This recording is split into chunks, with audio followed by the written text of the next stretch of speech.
Chapitre 4. L'envieux. Zadig voulut se consoler par la philosophie et par la métier du mot qui lui avait fait la fortune. Il avait, dans un faubourg de Babylone, une maison ornée avec goût, où il ressemblait tous les arts et tous les plaisirs dignes d'un honnête homme. Le matin, sa bibliothèque était ouverte à tous les savants. Le soir, sa table était à la bonne compagnie.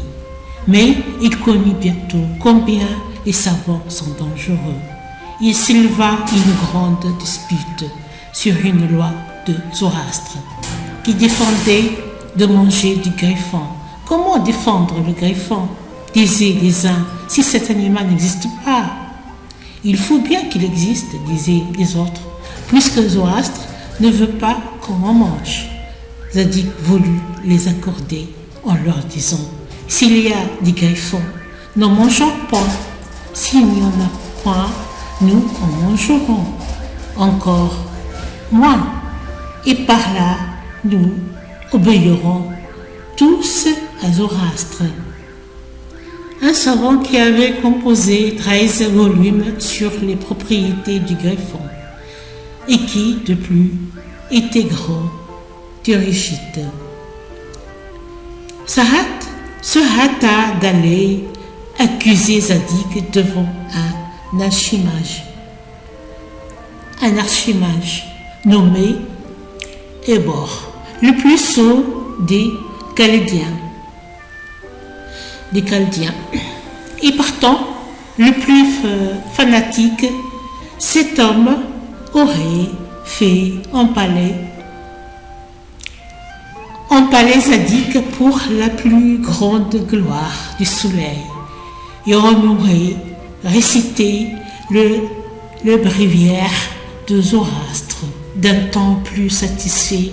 L'ami qu'adore un ami vaut mieux que son prêtre. Alla trouver le vieux Ébor et il lui dit: vive le soleil et les griffons, gardez-vous bien de punir Zadig. C'est un saint, il a des griffons dans sa basse-cour, il n'en mange point. Et son accusateur est un hérétique qui ose soutenir que les lapins ont le pied fendu et ne sont point immondes.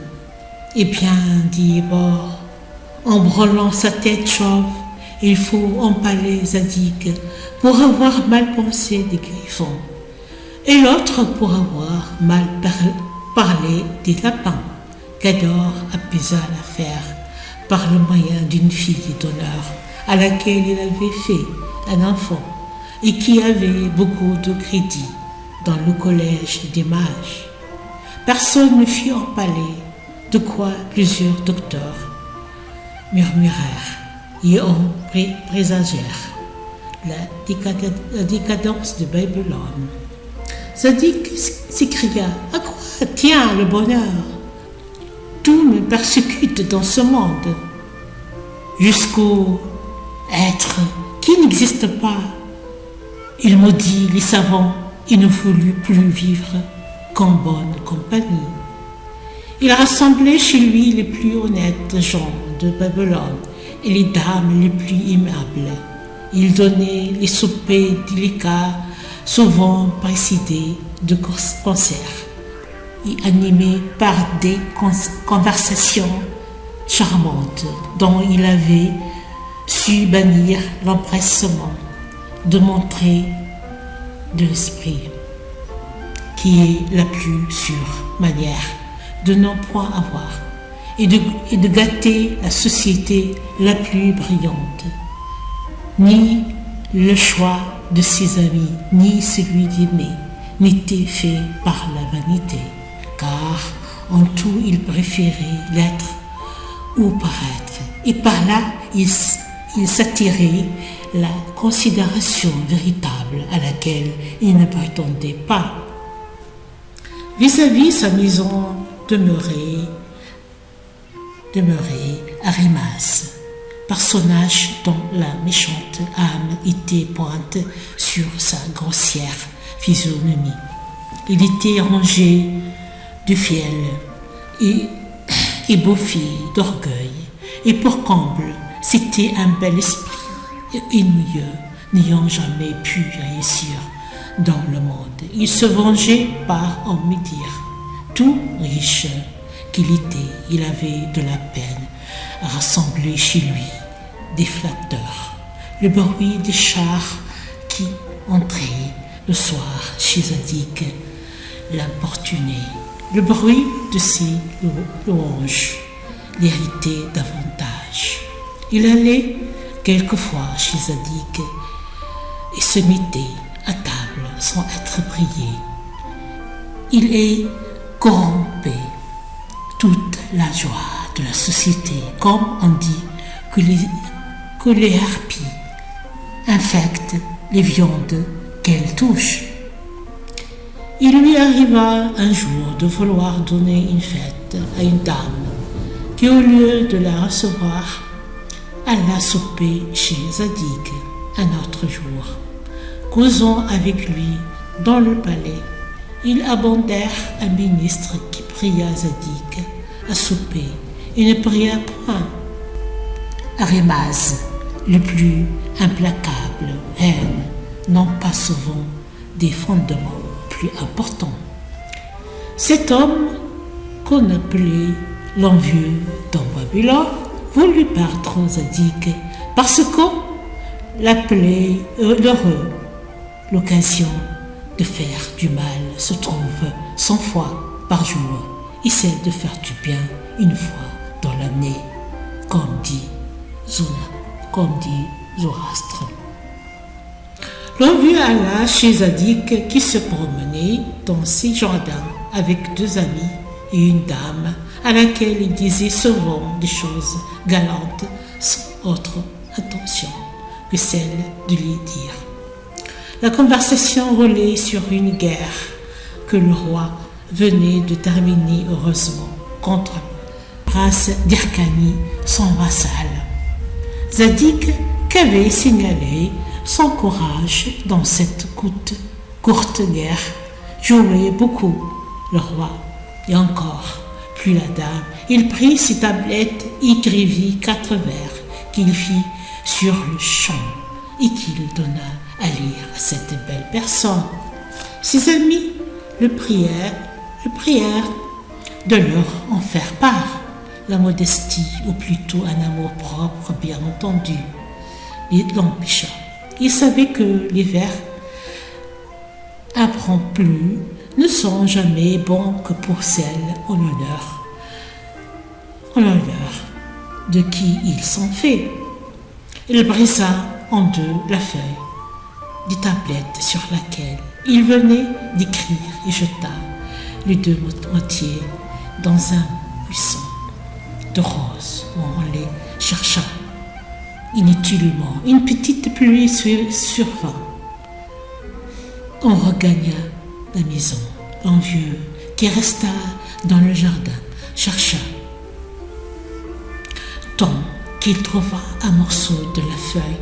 Elle avait été tellement rompue que chaque moitié de verre qui remplissait la ligne faisait un sens, et même un verre d'une plus petite mesure. Mais, par un hasard encore plus étrange, ces petits vers se trouvaient former un sens qui contenait les injures les plus horribles contre le roi en Élysée. Par les plus grands forfaits, sur le trône, affermi dans la publique paix, c'est le seul ennemi. L'envieux fut heureux pour la première fois de sa vie. Il avait entre les mains de quoi perdre un homme vertueux et aimable. Plein de cette cruelle joie, il fit parvenir jusqu'au roi cette satire écrite de la maison de Zadig. On le fit mettre en prison, lui, ses 2 amis et la dame. Son procès lui fut bientôt fait, sans qu'il daignât entendre Lorsqu'il vint recevoir sa sentence, l'envieux se trouva sur son passage et lui dit tout haut que ses vers ne valaient rien. Zadig ne se piquait pas d'être bon poète, mais il était au désespoir d'être condamné comme criminel de lèse-majesté et de voir qu'on retint en prison une belle dame et 2 amis pour un crime qu'il n'avait pas fait. On ne lui permit pas de parler parce que ces tablettes parler belle était la loi de Babylone.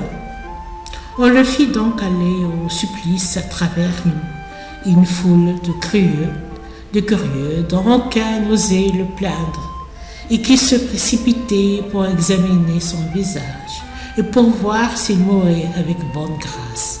Ses parents seulement étaient affligés car ils n'héritaient pas. Les 3 quarts de son bien étaient confisqués au profit du roi et l'autre quart au profit de l'envieux. Dans le temps qu'il se préparait à la mort, le perroquet du roi s'envola de son balcon. Il s'abattit dans le jardin de Zadig sur un buisson de roses. Une pêche y avait été portée d'un arbre voisin par le vent.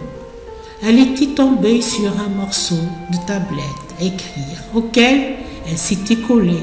L'oiseau enleva la pêche et la tablette et les porta sur le genou du monarque, le prince, et le porta. Le prince, curieux, à lui des mots qui ne formaient aucun sens et qui paraissaient des fins de vers. Il aimait la poésie. Il a toujours d'un sens avec les princes qui aimaient les vers. L'aventure de son perroquet le fit rêver. La reine qui se souvenait de ce qui avait été écrit sur une pièce de la tablette de Zadig se la fit apporter. On confronta les 2 morceaux qui s'ajustaient ensemble parfaitement. On lut alors les vers tels que Zadig les avait faits. Par les plus grands forfaits, j'ai vu troubler la terre. Sur le trône affermi, le roi s'est tout dompté. Dans la publique paix, l'amour seul fait la guerre. C'est le seul ennemi qui soit à redouter. Le roi ordonna aussitôt qu'on fit venir Zadig devant lui et qu'on fit sortir de prison ses 2 amis. Et à la belle dame Zadig se jeta le visage contre terre aux pieds du roi et de la reine et leur demanda très humblement pardon d'avoir fait de mauvais vers. Il parla avec tant de grâce d'esprit et de raison que le roi et la reine voulurent le revoir. Il revint et plus encore davantage, on lui donna tous les biens de l'envieux qu'il avait injustement accusé. Mais Zadig les rendit tous. Et l'envieux ne fut touché que du plaisir de ne pas perdre son bien. L'estime du roi s'accrut de jour en jour pour Zadig. Il le mettait de tous ses plaisirs. Il le consultait dans toutes ses affaires. La reine le regarda dès lors avec une complaisance qui pouvait devenir dangereuse pour elle, pour le roi, son auguste époux, pour Zadig et pour le royaume. Zadig commençait à croire qu'il n'est pas si difficile d'être heureux.